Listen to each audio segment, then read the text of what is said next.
00. Asigo ayirana kwenyorera obumanye riri wibekeri bagari rya asinsiga yo kwirwanirira.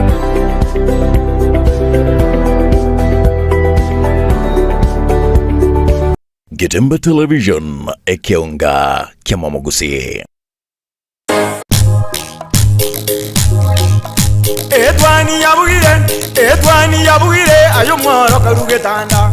Etwani yabugire ayo mworo karugetanda bana mbare njara. Ayo mworo karugetanda bana mbare njara. Uzito somya bamura baje kuya mandege. Uzito somya bamura baje kuya mandege.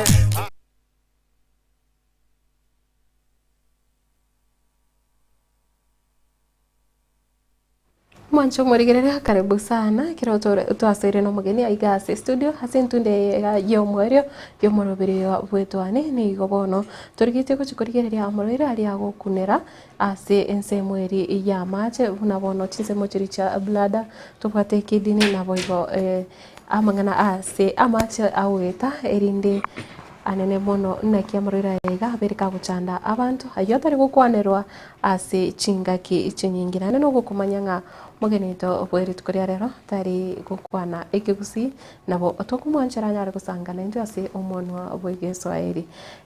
Good morning. Good morning. How are you? I'm fine. What about you? I'm fine, thank you. Umeamkaje? Salama sana, labda wewe.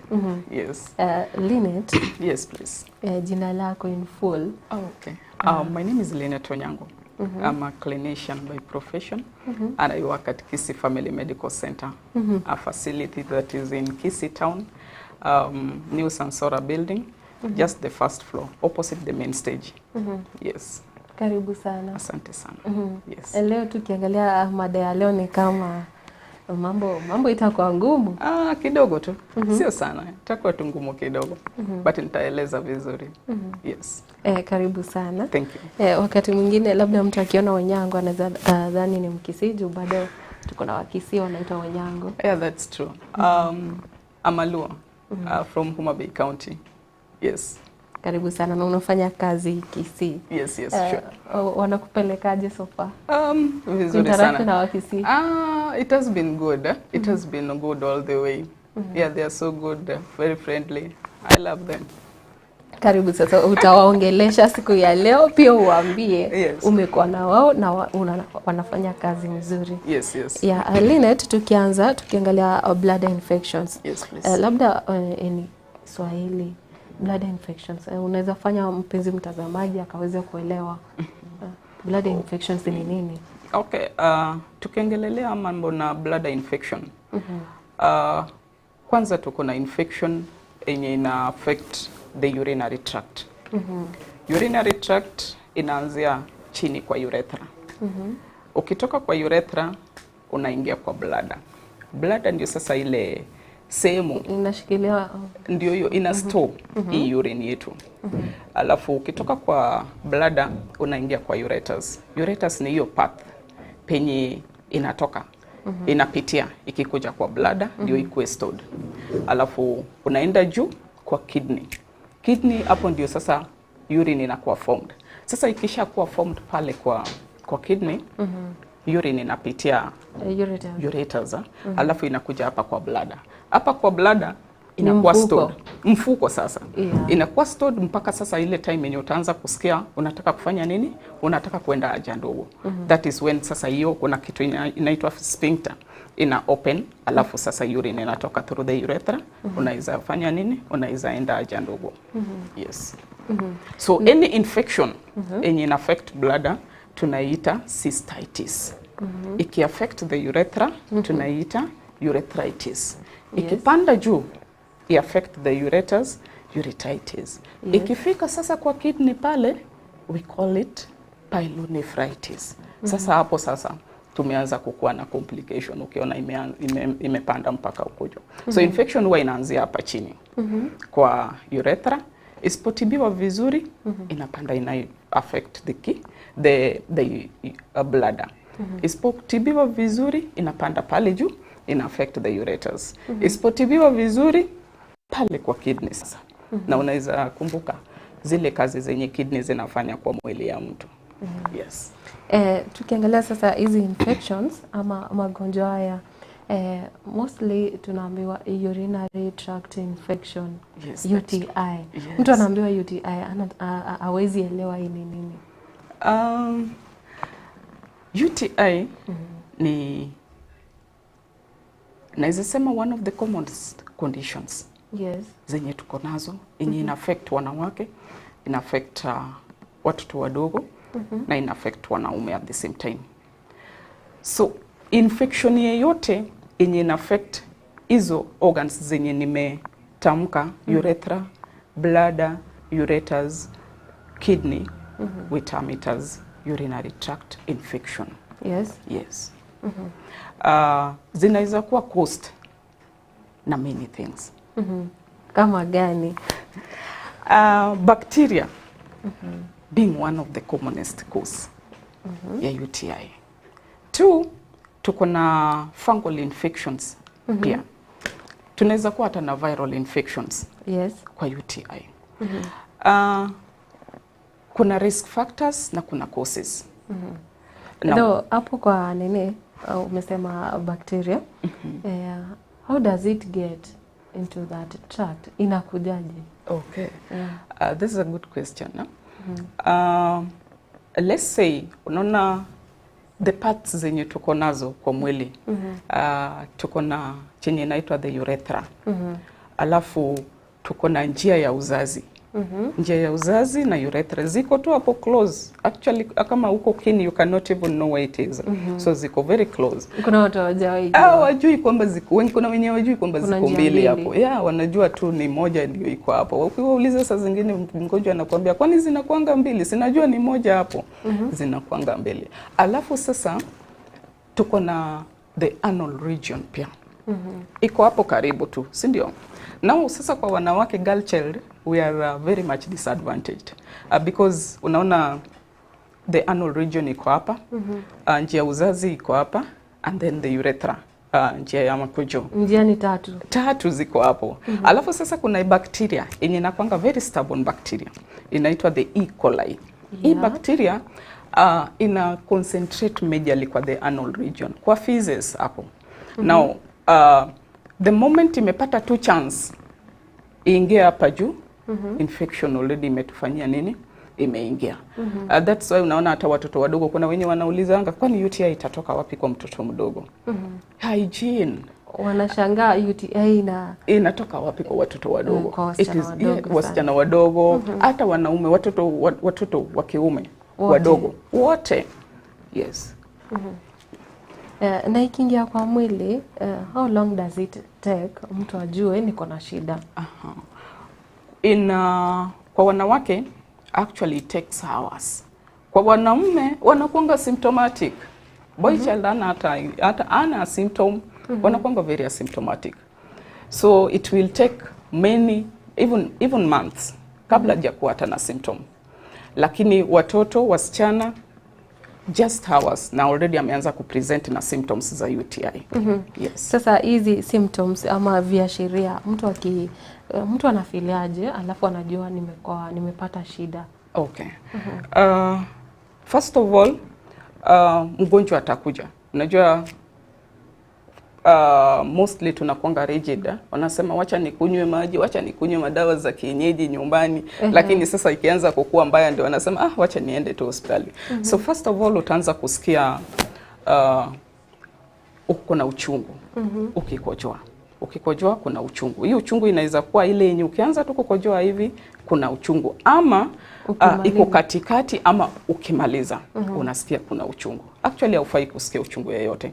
So ukianza kusikia kuna uchungu ukikojoa, ujue kuna shida mahali. 2, unasikia ni kama hiyo makojo inakuchoma. Makojo haifai kukuchoma. Hiyo makojo inafai kukuwa very clear na haina any whatever, haina harufu na haina any burning sensation. So wakati unakojoa una feel kuna burning sensation. Apart from that, unakojoa saizi, after few minutes unasikia kukojoa tena. After few minutes unasikia kukojoa tena. So hiyo frequent micturition haifai kukua hivyo. Kitu kingine unaona hiyo urine iko cloudy haiko clear. That is why we usually encourage kunywa maji mingi. Hiyo urine haiko clear, iko cloudy, and then iko na harufu. Urine haifai kukuwa na hiyo harufu. To some people utaona kuna damu kwa hiyo urine. Yes, anakwambia nikikojoa kuna damu inatoka. Hii damu inaweza kuwa ile damu yenye inatoka ya kwanza. Kama ni ya kwanza, maybe tuko na shida hapa kwa urethra. Kama ni ile ya mwisho, then kuna shida juu. Either kwa kidney ama kwa ureters ama hata kwa bladder. Yes. Kama bladder itakuwa ya katikati. Anakuambia nakojoa, naanza kukojoa clear, and then hapo katikati naona damu kidogo, nikimaliza iko clear. Already ushajua tu this is an infection. Kwa wengine kuna uchungu, tunaitanga pelvic pain. Hapa chini unasikia kuna uchungu sana. Sasa unajua kwa mtoto sasa ni a bit confusing because mtoto atakwambia tumbo, ataambia mimi tumbo inaniuma. So hiyo ni another symptom. Kwa wengine wako na backache. And then kwa wanaume wengine sasa watakuwa na rectal pain. Anakwambia tu daktari, nikienda choo kubwa nasikia uchungu. Ikikuwa complicated unaanza kusikia uko nauseated. Unasikia kutapika. Unatapika pia. Kichwa inakuuma. Uko na fevers, joto kwa mwili. And then it is very confusing, especially ikikuwa hivyo complicated, especially kwa watoto. By the way, I think like last week nimetibu very many cases za UTI. Yes. Mtoto amekuja ameletwa, au mtoto anakoa, au mtoto ako na homa, au mtoto anatapika sana, au mtoto ako na joto. So unajua mtoto amekuja ako na joto, tumbo inamuuma because yeye hata kwambia ni hapa chini, atakwambia tumbo inaniuma. Kwa wengine wenye hawatembei au haongei, it's you now unaanza kugenerate hizi shida ziko upande gani. Now the first thing mtoto amekuja anatapika, kuna joto, amechoka. The first thing wewe utaangalia malaria. Anakoa tena, ako na homa. Maybe unaanza kufikiria could it be na anaongelea kifua ni uchungu. No, hii ni pneumonia. Hii ni pneumonia. Now it is very confusing. Now that is when now you send for lab test. Ndio ukwe guided kwamba kama hiyo utapata infection umefika huko juu kwa the kidney. So unapata vitu zenye zinaitwa ketones. Already ushajua tu hii infection ishakuwa severe. Mtoto anatapika yake yote. Yes. So hizo ni at least symptoms that zinaweza zikatu guide. Na watu wanaweza fanyaje ili waweze kugundua ugonjwa huu mapema? Kwa hizo symptoms zenye nimemention, ukishaona tu unakojoa, zile za kwanza huwa ya zipi? Za kwanza utaanza kusikia uchungu. Unasikia uchungu, ukikojoa at least kuna ka uchungu, ama unasikia ako ka burning, makojoa inakuchoma. Hiyo makojoa haifai kukuchoma. So ikianza kukuchoma, unajua tu vizuri hapana, kuna kitu kibaya hapa. There is something, mama mtoto anakuambia mami nikikojoa hii makojoa ni moto, haifai kukua. Yes. Na wakati mwingine watu confused, akianza kuhisi uchungu, labda anasema acha anywe maji ili hii mkojo iache kuwa concentrated. That is a very good point. Yes. A very good point. Kukunywa maji we encourage. That's why watu tunasema take 8 glasses in a day. Kukunywa maji inatusaidia tena sana because ina clear the path. Yes. It cleans the path. Na hiyo kukunywa maji vizuri ndio itafanya hiyo urine ikuwe clear the way we want it. Lakini remember Matilda, ile infection, ile bacteria yenye already ishaingia pale.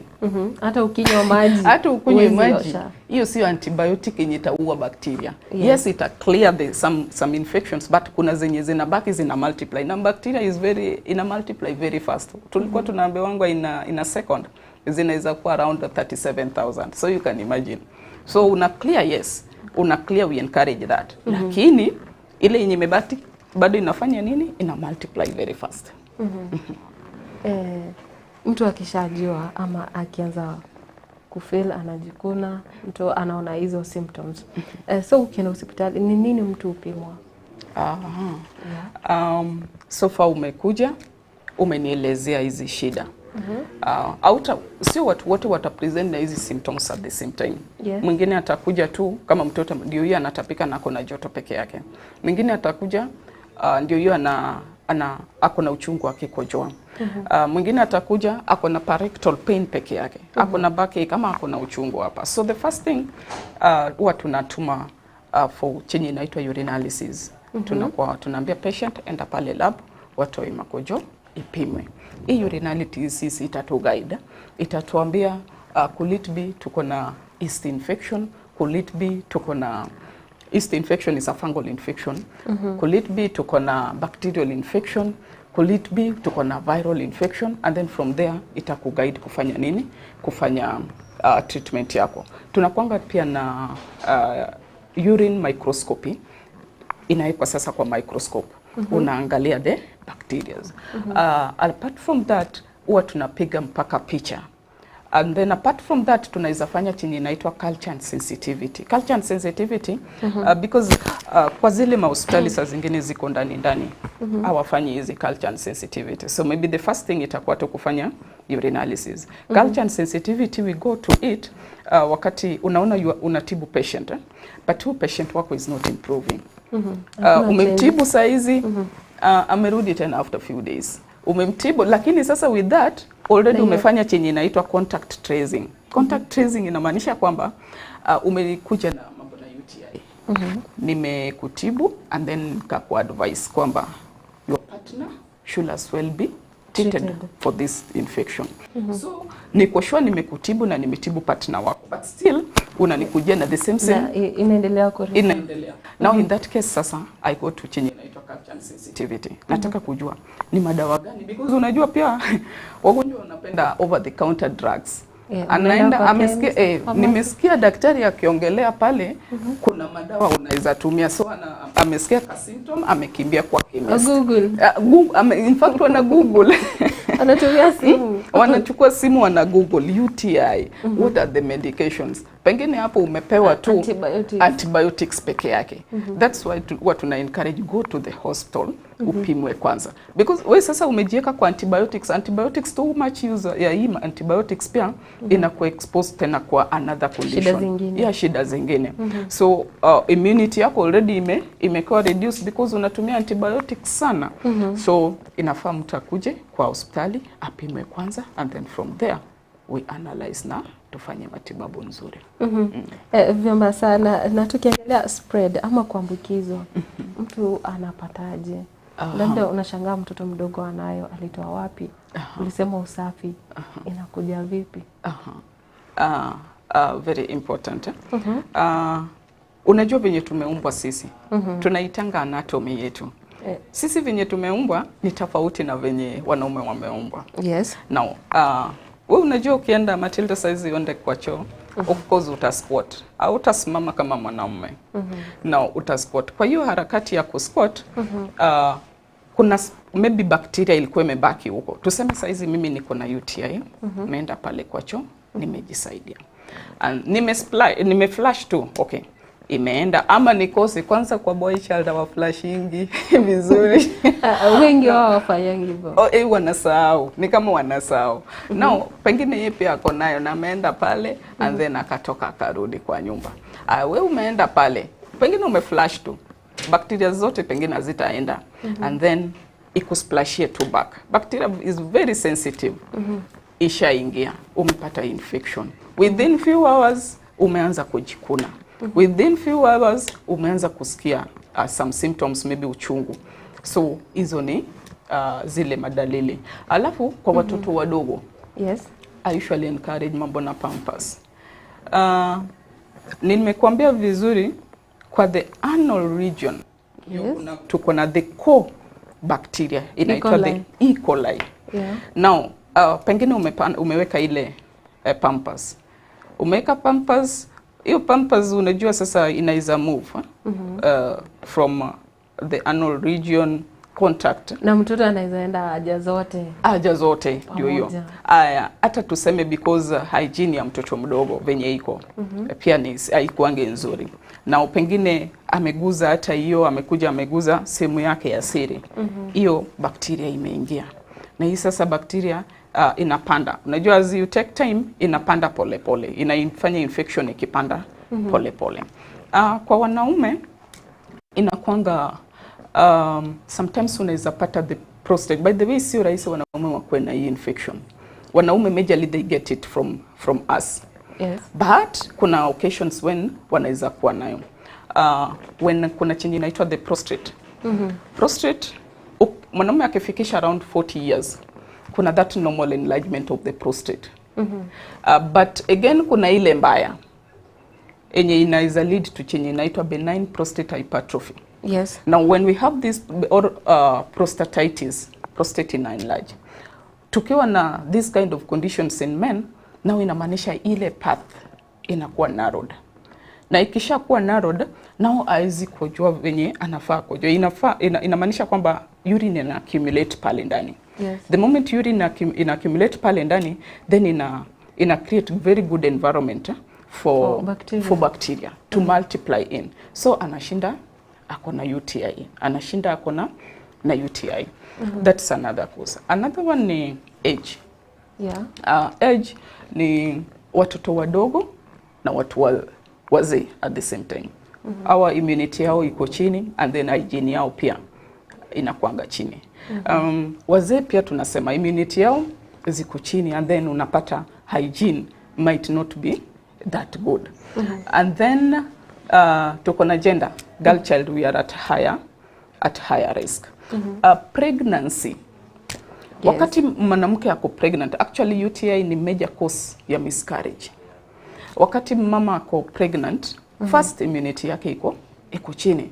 Saa zingine member imefika huko 8 months, unajua hiyo wakati uko careless. Now you are lazy. We say laziness comes in automatically. We are lazy na maybe kuanika zile underwears. Yes. And because we require them zianikwe kwa jua kali. Pengine hata kujipanguza hapo inaweza kuwa ni shida kidogo. Hata kuoga vizuri. Hata kuoga vizuri inaweza kuwa ni shida kidogo. Kitu kingine tena kwa watoto wadogo, wakati una wipe mtoto.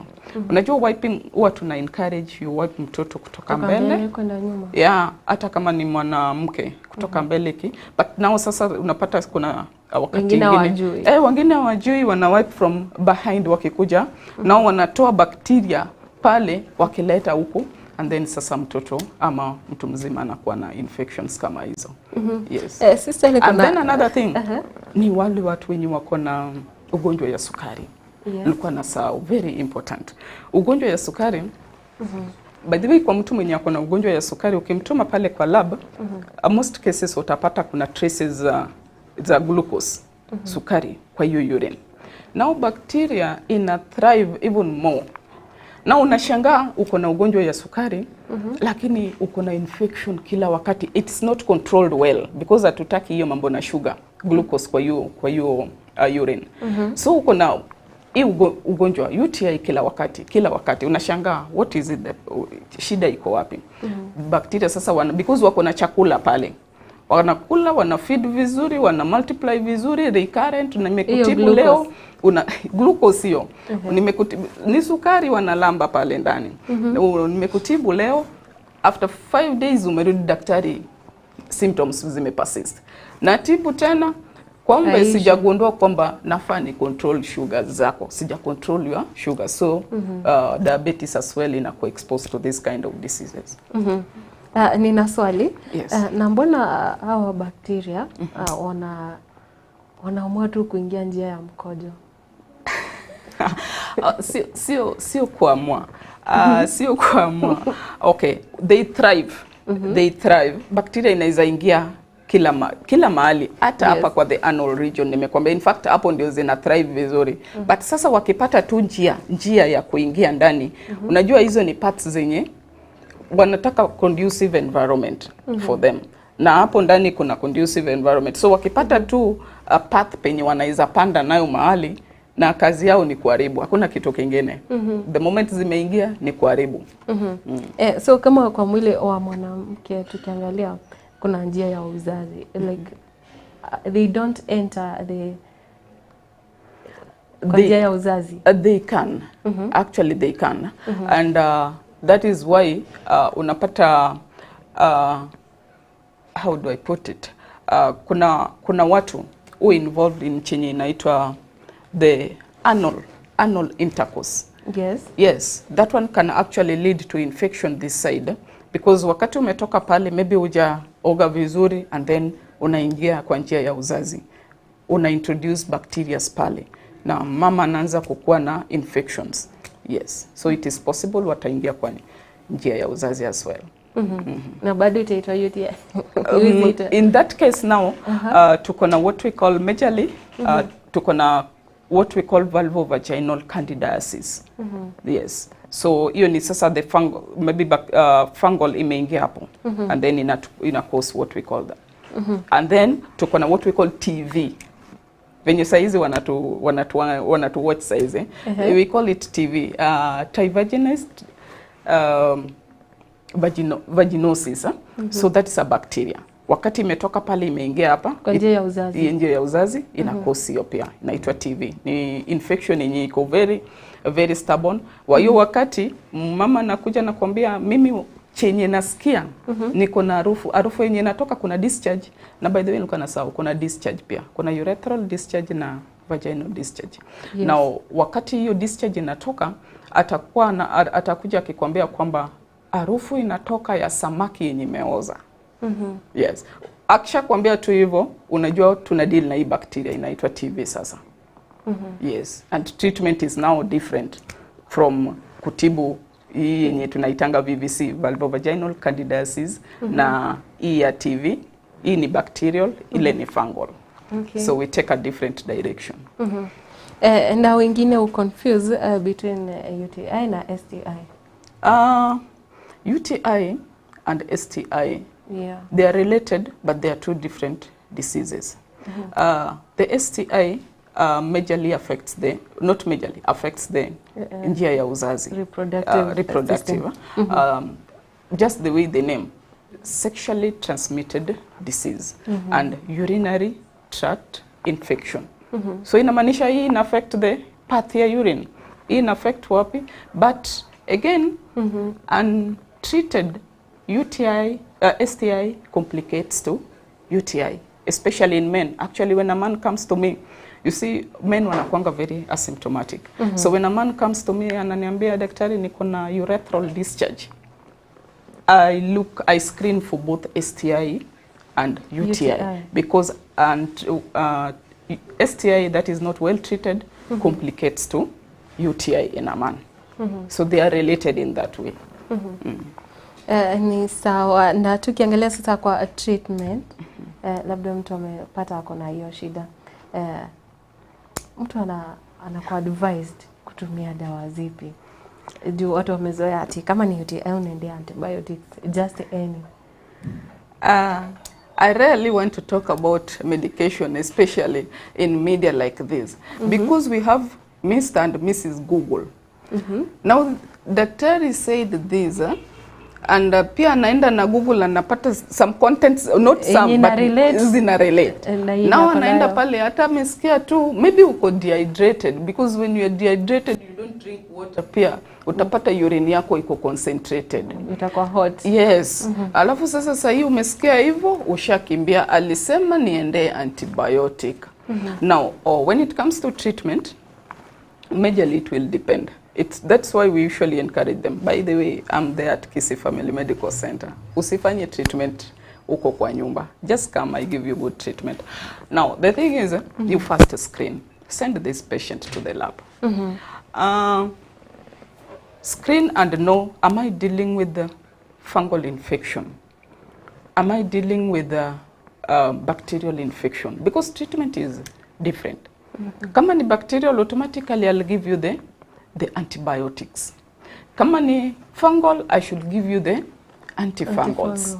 Now sasa wewe umeanza kujitibu. Majorly we use antibiotics and the antifungals in treatment of UTI, but that is after screening. Na tena usiende ununue the urine strip uanze, because hujui kuinterpret hiyo. Enda tu kwa daktari akufanyie matibabu vizuri. Yes. Okay, sawa sawa. Na tukiangalia kwa kina mama ambao ni wajawazito, hii iko prevalent sana kwa. Very important. How is it controlled? What we usually do the moment mwanamke amepata mimba, there's what we call the ANC, hiyo antenatal profile yako. Ukiangalia hiyo kitabu, kuna hizo vitu zenye unafaa ukue screened for. Vitu kama urinalysis, very important. In fact, the moment unaanza tu clinic yako, urinalysis, vitu kama malaria, hizo lazima zikue, blood grouping hizo. So that's why we encourage that. And then at the subsequent visits, kuna zile zenye ni routine. Unajua kuna zile visits zenye tutasema hii ultrasound hatutafanya. But vitu kama urinalysis, every time mwanamke amekuja for clinic, they are being screened for. We screen them because we know the danger zenye zinaweza cause to the infant yenye ako kwa hiyo tumbo. UTI ina cause miscarriage. Mama anakuja, mimba ni 6 months. Anakwambia daktari, niko na uchungu hapa chini. Na nashanga niko na mimba ni 6 months. Na hii uchungu inaenda mpaka kwa mgongo. Hii uchungu inakuja mpaka kwa miguu. Dakika kidogo unaona mama shaenda into labor. Unatoa mtoto.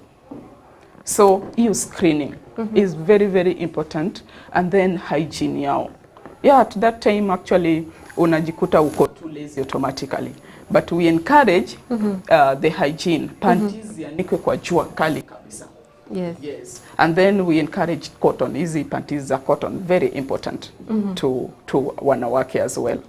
Yes. So hiyo screening is very, very important kwa wanawake. Hapo kwa mavazi siku hizi ni ngumu. Inaweza kuwa ngumu sana. Na tukiangalia which other severe symptoms, like shida zingine zenye zinaweza kuja, effects of untreated UTIs. Untreated. Yeah. Ama ikikaa sana kwa mwili. Ikikaa sana kwa mwili.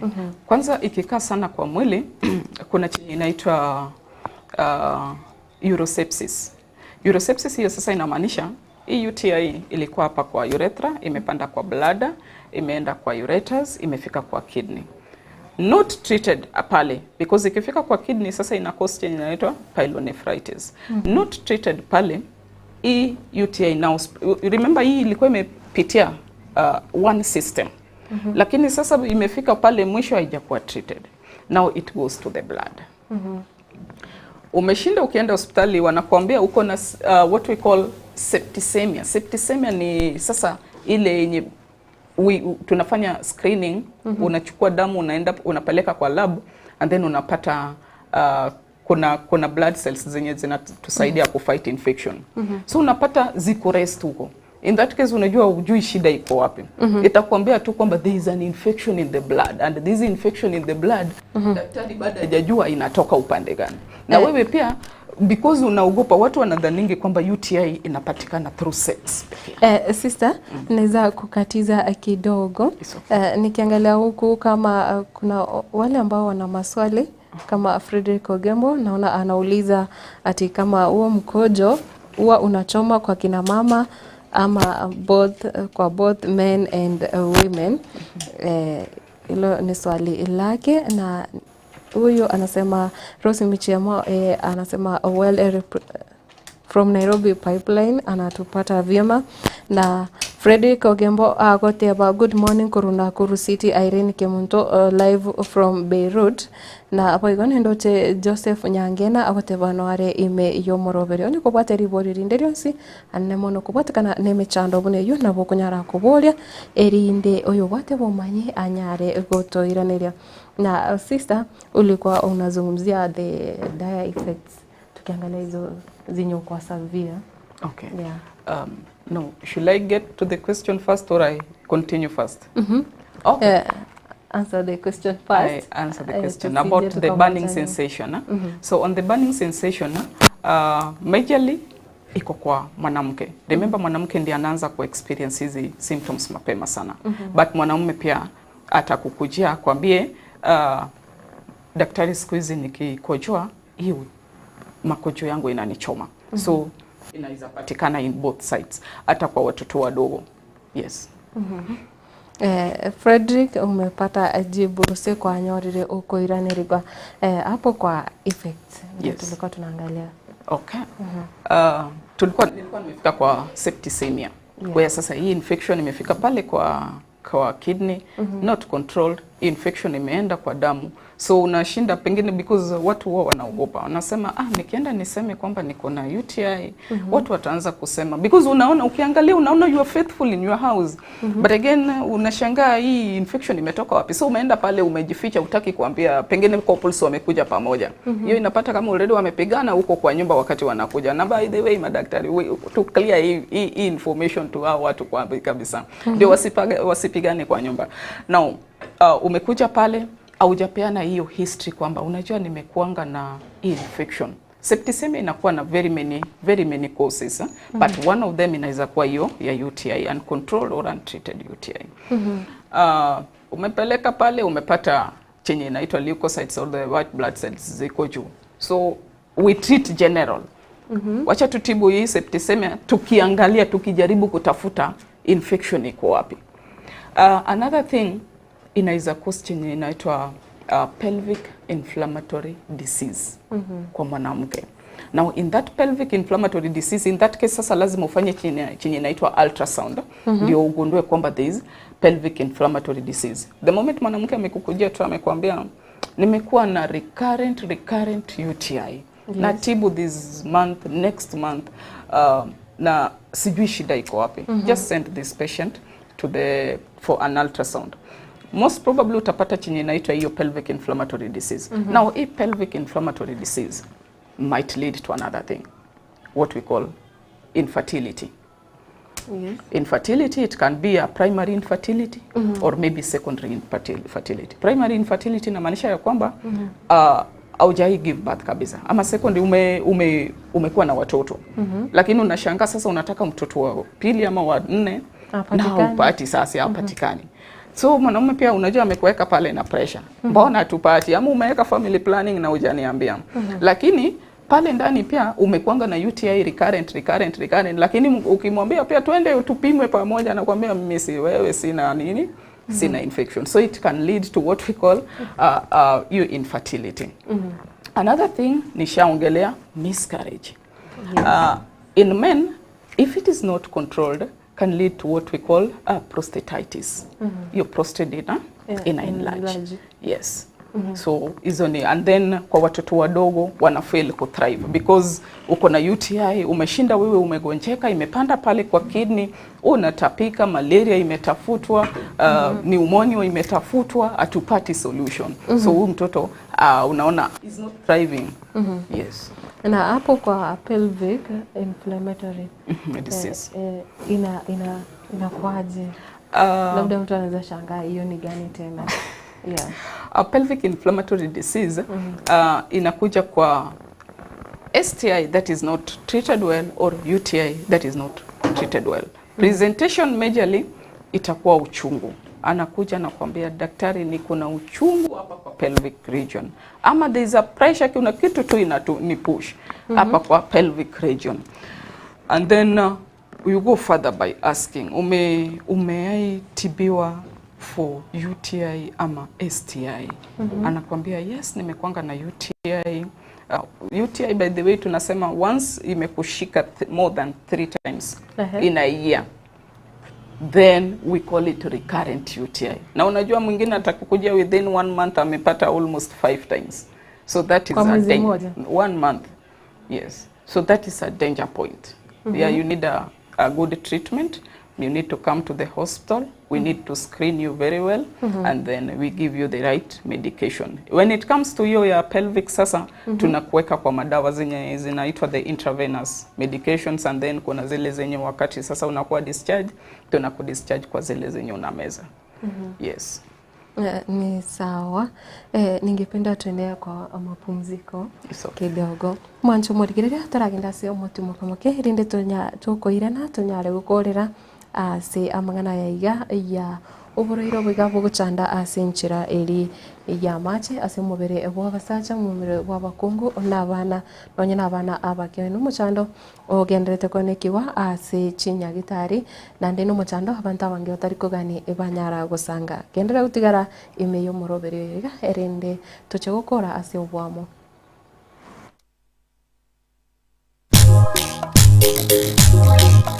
Edwani yabugire ayo mworo karugetanda. Edwani yabugire ayo mworo karugetanda. Ayo mworo karugetanda bana mbale njara. Ayo mworo karugetanda bana mbale njara. Uzito somya bamuraba chikuya mandege. Uzito somya bamuraba chikuya mandege. Getemba Television ekionga Kyamamogusi. Ase ogo design, print, naboigo brand, wakero chibiche, naboigo videography, Kisi Printing Hub, KPH, nintwe abanyankongo asorongo iriga, incho Kisi Printing Hub, asokoro sariwa chibana chonsi, chibane chirorabo sebana chinde chonsi, chisaimages, chibane chafri di, nintu number yamo. Ogo apply chi passport, naboigo chi visa, ogo print, na korosi chi diary, chi t-shirt, chi hoodie, chi kobia, amaburi, chi reflector, ebikombe, chi wristband, amo nechi chuba chi amache, as graphic designing, as chi poster, chi flyer, funeral programs. Kerotadari kweba chi magazine, au. Ajirago cha eger toko kwanya nkai togo toka, ase mitandao tonyore buna Kisi Printing Hub, ase ogo cha aschebeshito, tore Sansara Complex Center Fast Flow, kusotwa kresimia senamba 0727 026 368, kusem 0115 541502. Kisi Printing Hub KPH, we are the best. Why choose the rest? Getemba Television ekionga Kyamamogusi.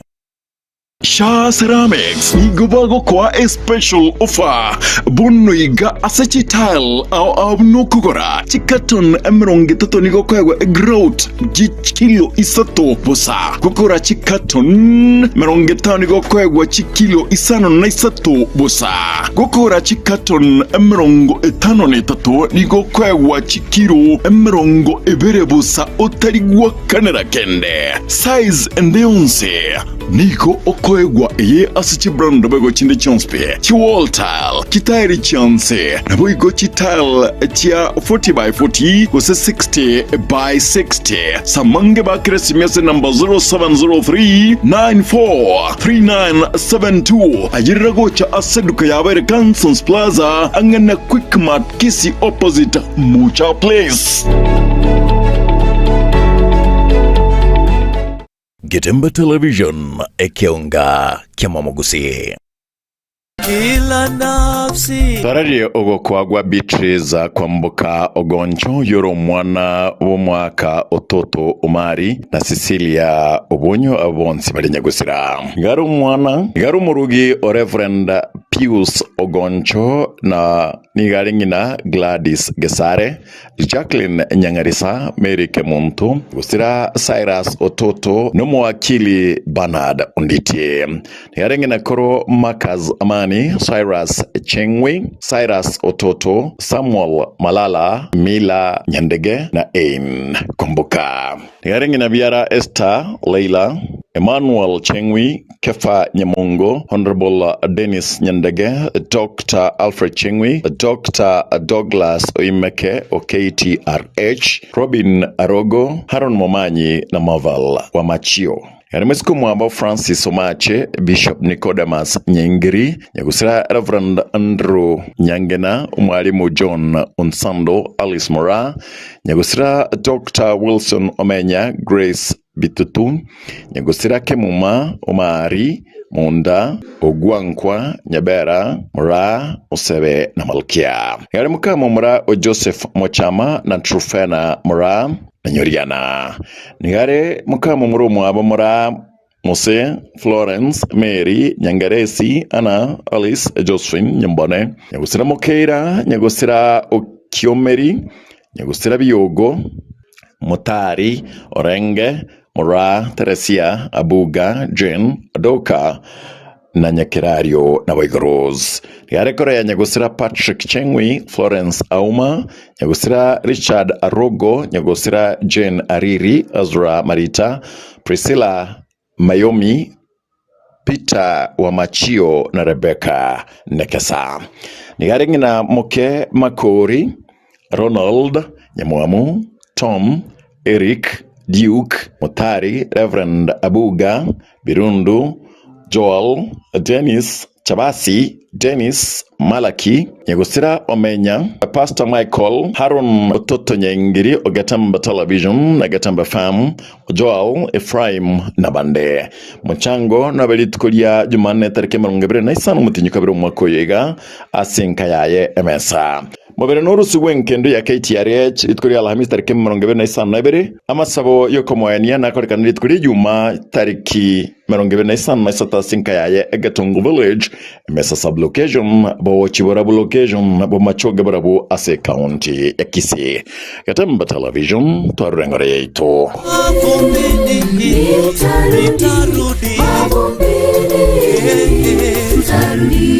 Gatamba Television ekionga kia Mwamogusi.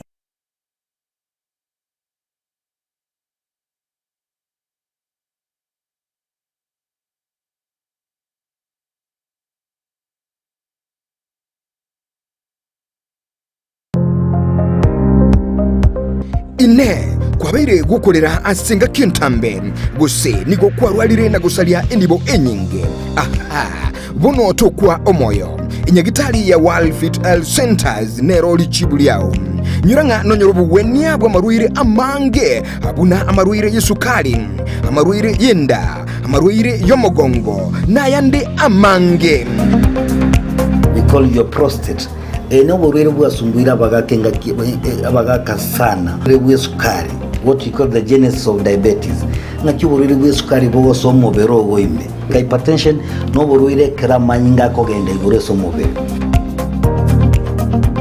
Walfit itosomete chinchereza to chokorwali amarwaire. Enchede ntangani itosomete ngende nga conventional medicine. Yani onyagitali obwa kawaida. Itosomete ngende nga nutritional medicine. Nutritional medicine na marioga aliakuruese endagera ya ito ya kawaida. Kwa mfano we have ntupiku amino acids, ntubwate fatty acids, ntubwate vitamins na kadhalika. Bigo tumbeka eso kurwali ya marwaire. Nchirende ya gata tusomerete neka tukutumia international herbal medicine. Tukutumia marioga akuruese mete tuarwali ya marwaire. Igao muchito bosongo monene ntobwate clinic yeito ase nyumba ya Uhuru Plaza. Uhuru Plaza noerega iga marikiti gaiso wako ninyama kwali na iguru wacho wake goroba ya gatatu erumu 307A. Ntobwate branch mu Eldoret ase nyumba ya Kogo Plaza first floor room 2.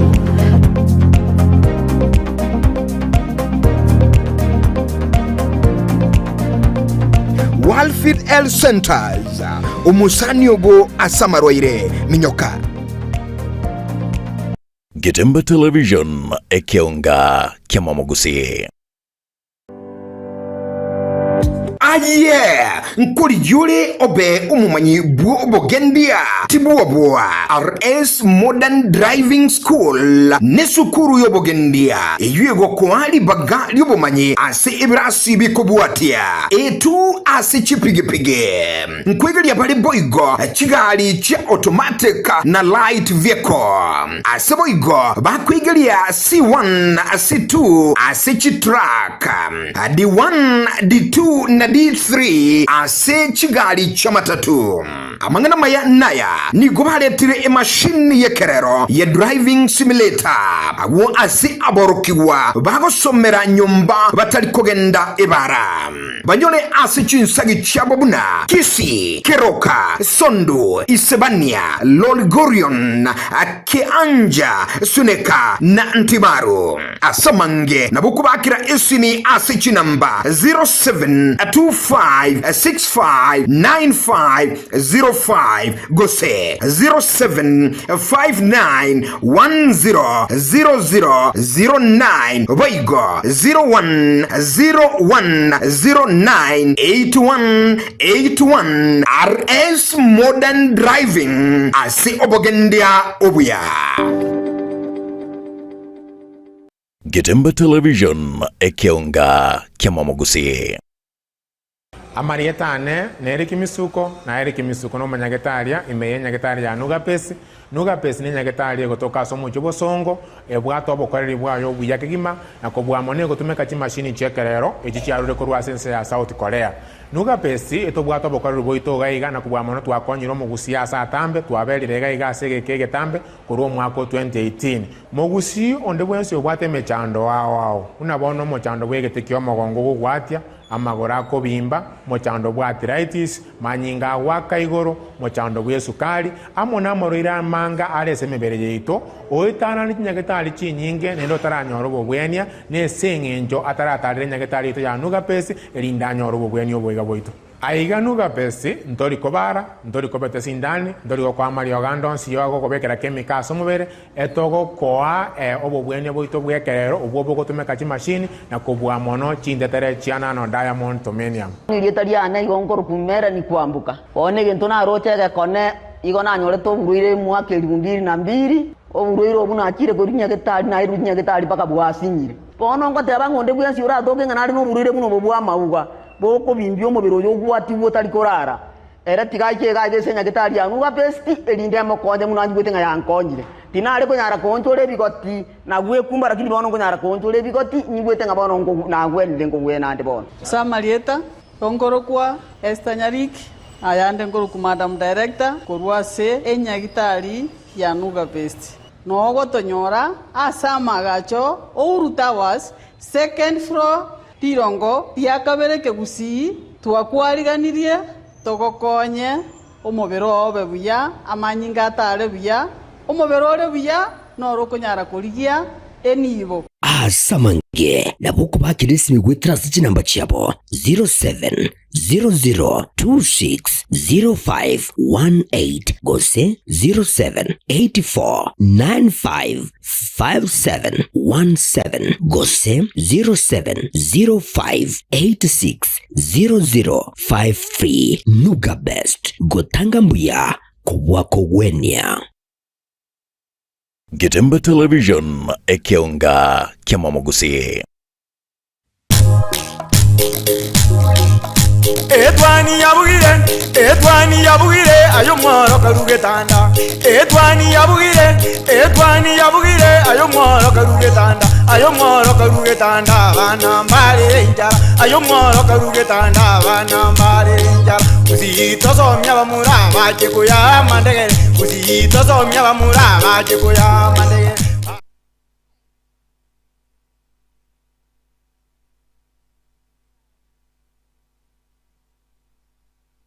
Karibu na india mwancho murigere hakira pono turachi gukorera sense meyo iyo bochanu kira togenderete kurigereria oburiro busamurira ali manyakanete buna bladder infections nere daktari gose clinic officer manyakanete buna Linet Onyango. Sister, Yes, please. wakati mwingine mtu anaweza kuwa anajiuliza labda mkojo ukibadilisha rangi anapata ni kama anaanza kufikiria labda amepata hizo infections ama kuna shida gani? Ideally, Matilda, I will not say, sitasema kwamba makojo ikichange, then automatically mtu akona infection. Yes, nilikuwa nimesema hiyo cloudy urine yenye sio clear is a sign of infection. But remember, chenye huwa una consume, pia inapitia through urine as well.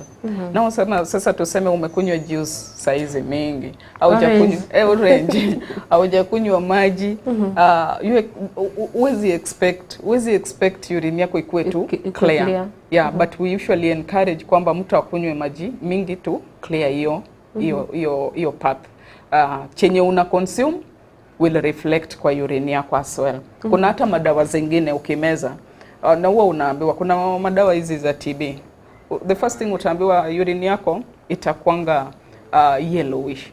Nao sasa unajua in that case huwezi anza kusema daktari aliniambia pale kwa TV kwamba nikiona urine yenye sio clear niko na infection. Inakuwa influenced pia na chenye tunakula. Yes. Na wakati mwingine hizi abdominal pains mtu ajuangi lower abdomen kama ni dem hawezi jua kama ni siku zake za hedhi zimekaribia ama kuna shida nyingine. Labda mtu haelewi. Mtu atajuaje hizi complication niko nazo ama hii uchungu nahisi ni ya UTI na sio ideally majorly huwa tunaona periods majorly once in a month. Well, kuna wale watu wenye watakwambia tunaona twice in a month, hiyo we call it abnormal. The moment umekuja kwangu na niambia daktari naona twice in a month and then cramps ni kitu yenye utajua. Sasa you can confuse it. Unaweza confuse cramps because inakuanga hapa chini as well. But remember by the time UTI inafika hapo kwa sasa kwa lower abdomen inamaanisha kwamba automatically utakuwa umesikia some uchungu ukikojoa, umesikia maybe umeona hii urine iko cloudy, maybe umeona some burning sensations, so automatically ukisikia hii and then kuna uchungu hapo pelvic pain utakuwa umeconnect hizo vitu mbili. Sawa kabisa. So tunaweza like how can the diseases be controlled? First mention zile natural ways. I usually advise people you take a lot of oranges. Reason ya advise mtu kukula a lot of oranges that the pH of urine, kuna chenye inaitwangwa pH. Wakati umetumana for urinalysis you analyze your urine, kuna pH. Hiyo pH ikikuwa basic sana then inapea bacteria a very good environment ya thrive on. Ukikula oranges, remember chenye una consume ina translate to everything in your body, be it treatment or what. So ukikula these oranges zinatusaidia kufanya hiyo urine inakuwa bit acidic. Yeah, we don't want the urine kukua na strong acid. Tuseme pH ya 2, pH ya 1, pH ya 3. Hiyo sasa ndio itakuchoma zaidi. But at least pH of around 4 there. Around 4, around 5. Yeah, just a mild acidity. So we encourage taking over. And then pia we encourage unakunywa maji mingi to flush the area. Keep good hygiene of yourself. Good hygiene inamaanisha kwamba ukienda hiyo choo make sure because sometimes kuna zile choo zenye huwa tunashare. You see at work hautakuwa na choo yako umewekewa kwamba daktari wewe choo yako ni na uwezi in fact kukausha. Umenipea point hata before ni mention. Ukisikia kukojoa hivi empty your bladder. The moment umesikia tu kukojoa drink a lot of water. Unaona wakati unakunywa maji mingi inakupa hiyo urge ya kwenda choo. And then usikuje kwa Mungu by the unakunywa maji mingi and then unasema daktari pale ulituambia nikienda choo mara mingi haja ndogo then niko na ugonjwa. Hapana. What you take in is what gets out. Input and output. Yeah, so umekunywa 2 liters of water it will translate. Yeah, washroom na ni 2 liters utatoa tena kuna penye itanini. So we encourage that you drink a lot of water and then apart from hiyo kukunywa maji mingi, ukisikia tu urge ya kwenda choo don't hold, because the moment umehold your urine tena bacteria ina multiply hapo ndani. So enda ukojoe and then hygiene yetu and then wiping ourselves. Wanawake tunajiwipe ikitoka mbele kurudi nyuma kurudi mbele, huku mbele hapana. Kwa watoto mbele and then change of diapers kwa watoto, change of pads kwa wamama. Ideally I usually encourage after 3 hours hata kama kuna kitu hapo enda utoe change another one. Yes. Na hapo kwa kuwipe okay. Ingine okay, uliza tu kwanza swali. Naona wasichana wakati mwingine wanaamua kutembea na hizi Okay, pocket tissue haina shida. Yes. Kuna wet wipes. Wet wipes. Ni healthy kutumia huko chini ama? I really don't encourage them, Yeah, because they have some scent. Ideally, do you know why we encourage kwamba wanawake should use only water in cleaning of the private area. Hatutaki anything scented apale. Bit sabuni, tumia sabuni ya kipande. Na hata hiyo sabuni ya kipande isiende in that area. Pale we only need water. Clean it very well, Maji safi tu. Maji safi peke yake. So I don't encourage hizo wet because they have chemicals. Yeah. Na hizo chemicals we don't need them around that area. Because at times unapata mtu ana mtoto na ni mtoto wa kike. Mtoto akitumia after diaper inafaa ama diaper ikifika wakati inafaa kutupwa, unaona tu anapanguza, anawipe huyo msichana na hiyo wet wipe hizi zenye zinanunuliwa kwa supermarket, watu wananunua kwa maduka, anapanguza mtoto msichana hadi unashtuka. We don't encourage. Ideally, we don't encourage. These they have chemicals. Na hizi chemicals hatuhitaji in private areas. So kama unaweza tumia tu kama ni tissue ikuwe tu tissues, sio zile tissue mbaya zenye ukishika hivi zinatoa vumbi. Hapana, hizo zitatupea shida zingine. Hapo kuna shida. Hapo kwa tissue, people don't know that quality tissue pia ni inasaidia sana. Inasaidia kabisa. Kuna hii tissue yenye ukitoa unaona vumbi inatoka. Dust hadi wewe unaona inaweza kupea hata homa. So inakupea homa. So you can imagine hiyo homa it translate pale chini. Napea mtoto infection tena. Kuna watu hutumia maji ya ndimu. Kuna watu wanapenda kunywa maji ya ndimu. Yes. Inaweza kuwa na shida kwa urinary tract? No. The only effect it might have ni kwa wale watu wenye wako na mambo na ulcers, but kwa urinary tract it is very okay for us because inafanya hiyo area inakuwa acidic. Yes. Kuna point ile kwa nayo. I think imeenda. Umeni-interrupt ama imeenda. Yes. Now tulikuwa hapo kwa prevention.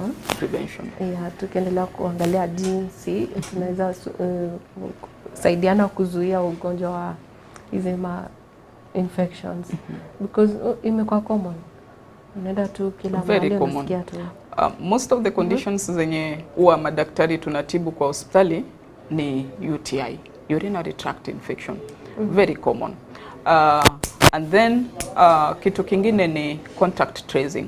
Wakati already nimepata kwamba umekuja already nishapima nimepata, wanaume they need to be traced na watibiwe. Lakini hawapendi kwenda hospitali. Lakini sasa the thing is hata kama hawapendi itabidi wakuje. If you need for the betterment ya huyo partner wako, be it girlfriend, be it your wife, the moment amekwambia tu nilienda hospitali nikapatikana niko na infection, tafadhali come. Akikwambia, because okay, to some people watakwambia ni prescribe dawa aende anunue, which is still okay.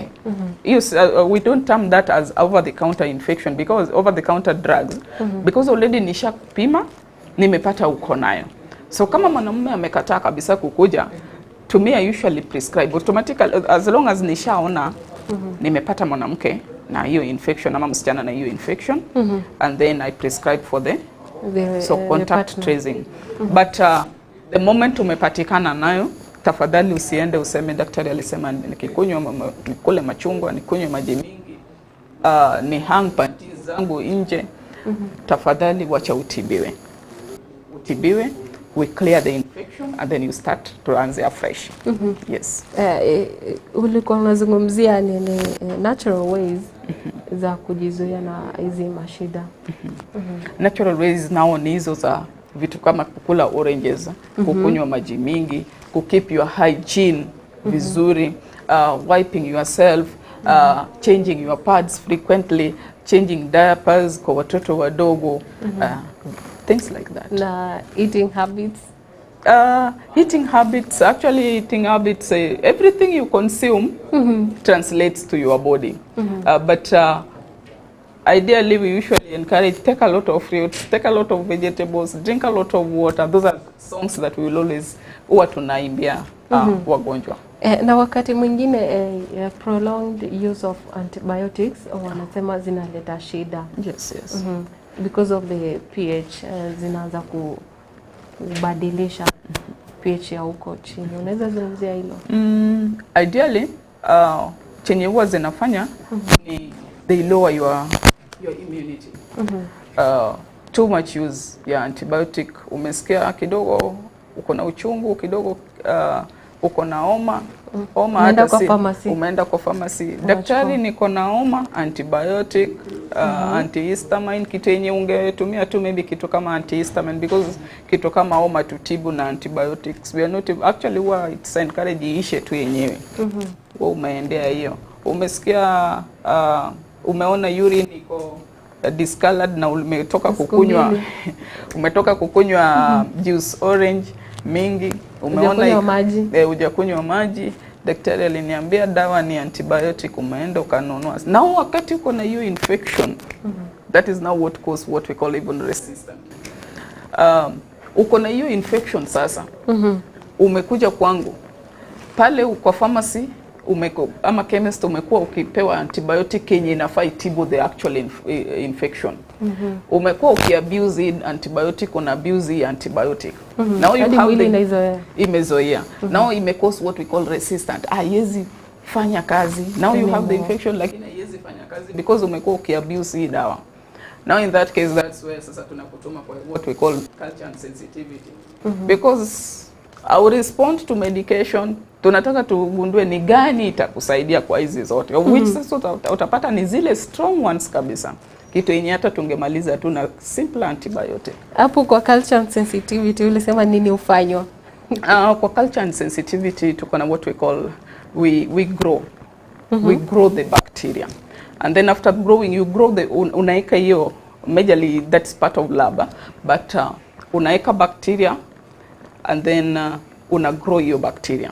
And then unaangalia ni dawa gani inaweza ua hii bacteria. So itakupea kama ni umeweka tuseme amoxil, umeweka hii, utaona ina grow kwa hii, utaona imekuwa resistant kwa hii, imefanya hivyo tu. And then zile zenye imekuwa resistant unaika kando.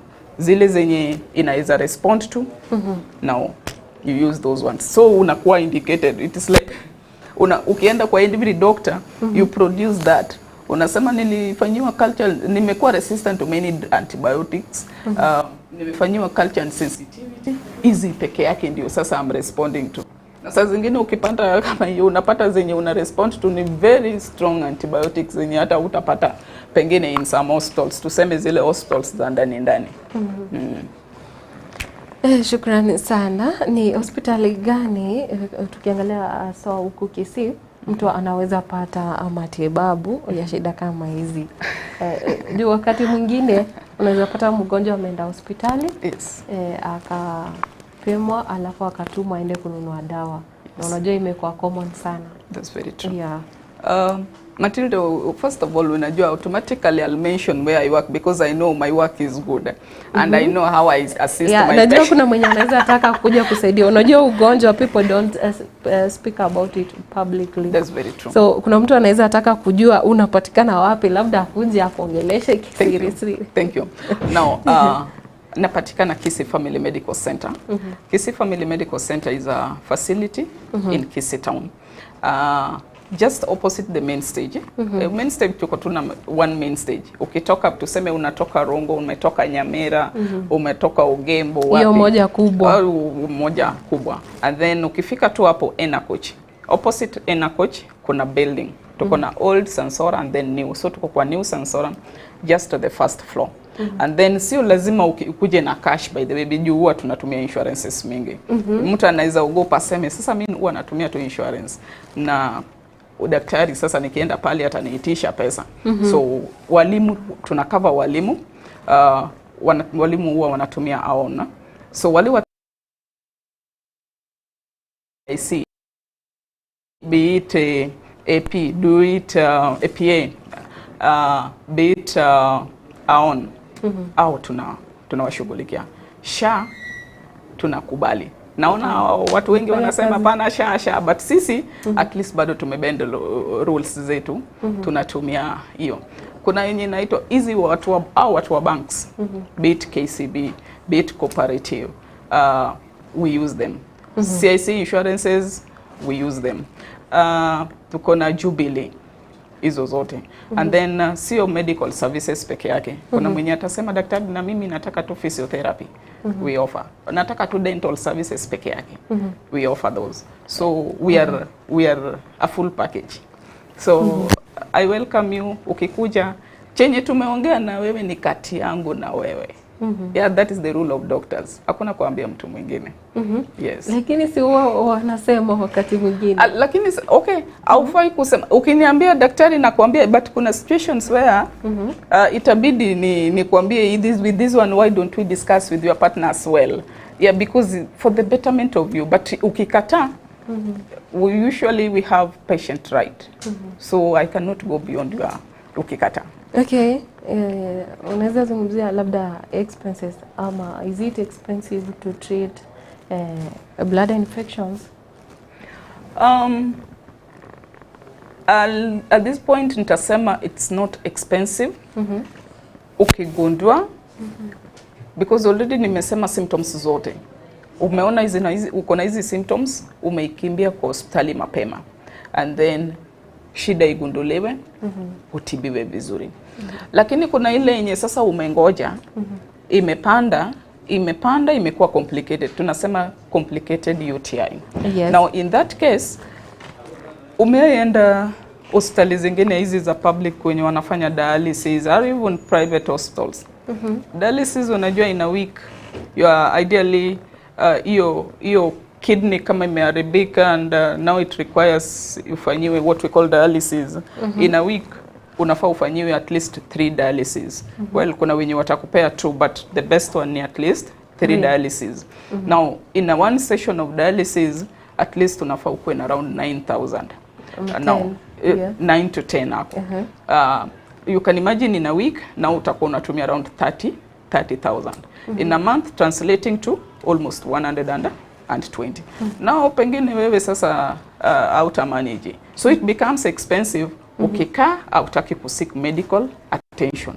Na niko hapa kuwasaidia anyway. Shukrani sana. Ni nini nyingine ungependa kuambia mpenzi mtazamaji tukimalizia sasa?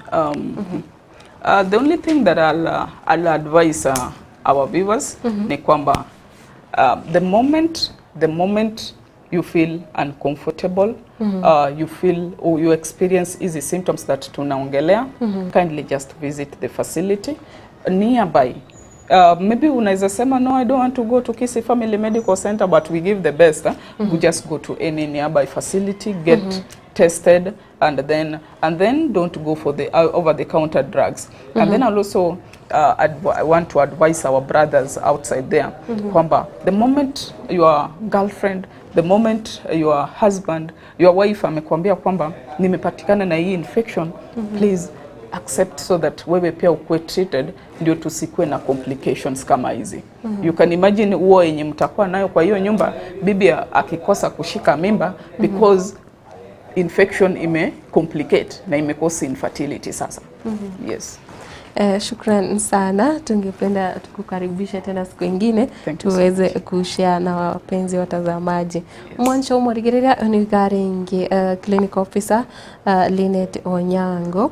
Oyo nyare kusanga na into igoro yoborere oboiga gusoma chando yiga ogochanda asinchiriri ya mache kurwa enyigo yaswa asie umubukori bwa mache nabo igo enchiriri amacha kubwati baka asoka kurwa se omubiri bwo monto ipo noboroire babire bokone kwase chinse mochi nyinge nabo igo kurwa se abantu abange obwo abantu batari kugani kero kene bakoiranga asinchiriri ya maskani bantu mbanchi tikukwanera oboroire oboiga korende ndoje bono First Lady Doris Nyagaka, Joel Charles Mongare Cyrus na Franklin Momanyi nigo obari ime yomurobere okegima nande babire bagosanga anaitwe Rose Michemo agoteba noare eno gaka oye Naftali Onyango na Frederick Ogembo na bagendete ere na nyara kuboria ribori konene kwanyorire amachivu nabo igo ase amoroironsi ekintu kweguriga iga kigendete kuba constant kerokyo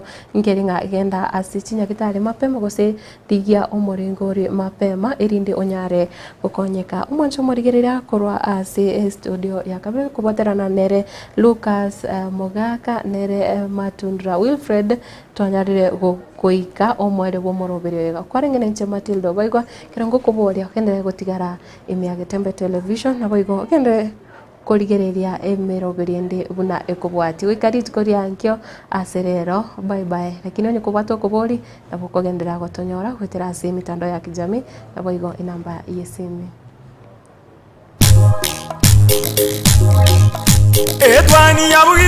Etwani yabugire ayo mworo karugetanda Etwani yabugire ayo mworo karugetanda bana mbale njara ayo mworo karugetanda bana mbale njara uzito somya bamuraba kikuya mandegere uzito somya bamuraba kikuya mandegere